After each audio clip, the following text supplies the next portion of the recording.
Thank you very much. And I have to say that I'm really, really happy to be here. Not just because this is the last session that I will participate in this conference, but because this is a topic that I'm very, very passionate about. I studied international relations, and for me, global policy is really important. And when I was studying, I understood how global policy worked, but it was the HIV movement that taught me how the global policy should work. So I'm really happy to share with all of you a little bit. So I was asked to provide a little bit of what is the perception on where is the HIV response going and what should we do to make sure that, that we are going in the right direction. So I think I just wanted to give a little bit of what is the legacy of the HIV response to be able to understand where should we go. So I think definitely something that the HIV response has given us is this, I don't know if it's a statement, it's more like a philosophy probably, which is nothing about us without us. And I think the HIV community has been a pioneer in making this possible. And it is because of the HIV community that also many other movements are starting to have these participatory processes in policy making and program designing and also in grant making. And it's because of this that we are able to have the communities sitting in the same spaces as the policymakers and many others. And it's because of this that we are able to say what are our needs, although sometimes they are not heard, but we always find a way to make them heard.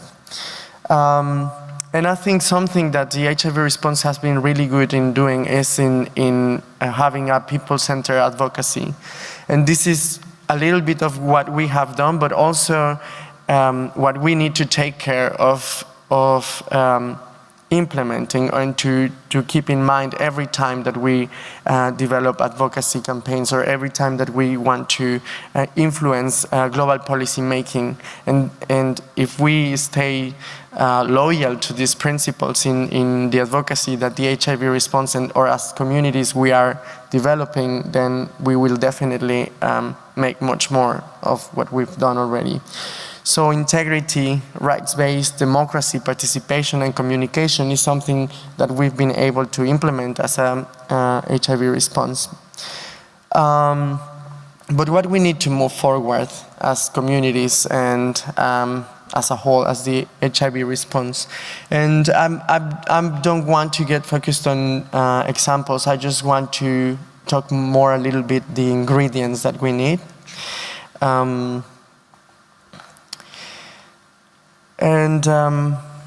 And I want to talk a little bit about participatory program and policy making. And these are also some of the elements that I've learned about what participation needs to have in order to be effective. And in order to be effective, in order to know that policy work, it needs to be feasible. It needs to have feasibility, viability, and desirability. And the last one is the most important one because it talks about the needs of our communities. And if policymakers are not taking care of this element, then definitely the policies are not going to work.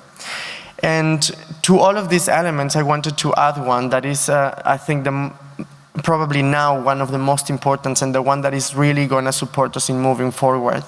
Because we are organized, because we know what we need, but we need the investment and we need it now. We really need the commitment from the policymakers to understand that without investment in our communities, we are not going to be able to move forward and we are not going to be able to be effective. It's okay that we have now more options. It's okay that we have technology and we have innovation, but this has been just happening. Innovation has been just happening in the biomedical part. We need innovation in communities. And the innovation is there. We just need the investment. We just need the spaces to be creative, to generate new ideas and solutions to all problems that as the HIV community we've been facing, and as people living with HIV and also being from key populations. I think also we've been told that by consulting us in the way that we've been consulted, it's how we've been streaming to this policy making. But the truth is that sometimes we are consulted as communities, but consulted just in a way of making processes legitimate, and that's not participation. Participation is when communities are part of the designing and the development of any policy from the beginning, not when we are just brought together to a meeting, when things have been already decided, and when we just have to say yes or no, and when our input doesn't make any impact into the last result. And I think a clear example probably can be the 1990 retargeting. So we've been saying it many, many times. What is what we want and how is what we wanted? And we've been also heard the response that the human rights element is going to be there, but we have never been told when. So I think this is a clear example of how we shouldn't move forward. And empowerment definitely is also something that we need to make emphasis on. If our communities doesn't have the right empowerment or doesn't have access to build the capacity to participate, then definitely we are never going to be able to move forward.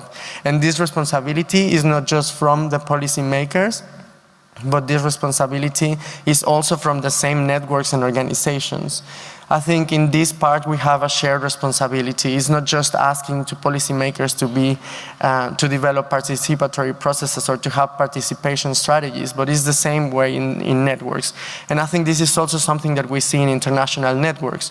Sometimes we keep talking at the international level, but sometimes we tend to forget that at the community level and at the national level is where things are actually happening. And the big changes in human rights and the big changes in development have been happening at the national and community level. Yes, supported by the international community, but actually the changes and the impact must be at the national and community level. Cooperation and consensus building is also something very important, and I think in this donors play a key role. And also we need to make sure that when we are making advocacy and when we are trying to participate, it's not just with policymakers and it's not just in decision-making processes, but also with donors. Donors are driving actually also a big part the response, and they are the ones that are setting the criteria and funding criteria for all of us. So how do we make sure that we also advocate towards them to make sure that they are investing in what it's really going to make impact and not on what they believe that is important to our communities? And I think just to close that, I think if we really want to move forward and if we want to change the HIV response, we need to be creative. We need to make sure that our communities are at the center, and we need to make sure that there are proper leadership transition. Sometimes, and I think it's okay to have leaders that have been holding spaces for a long time, and it's really because of them that we are able to be here as well as communities. And it's not that we want to take over positions. What we want to have is collaboration. And this is about leadership transition, and this is what we mean when we say that we want participation. We don't want to take that space. We just want to have an open dialogue. And we want to learn from what the HIV response have been building for so many years. And we think that now it's time to take that approach to the next level. And we have the capacity to do it. We just need more investment, and we just need to have those spaces.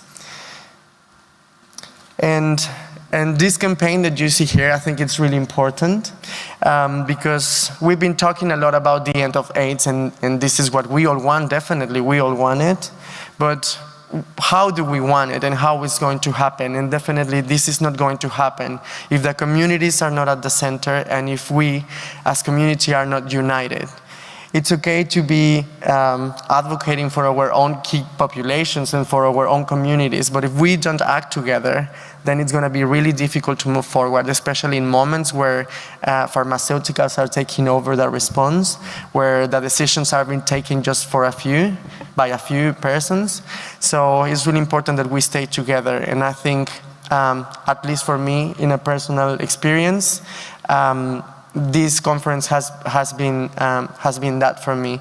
I lost a very good friend in the accident of Malaysian Airlines, and the support that I've been receiving has been really crucial to support me to go through the conference. And not just that, but really learning and collaborating with people that I never thought that I would do it. So thank you so much, and let's just stay together. Thank you.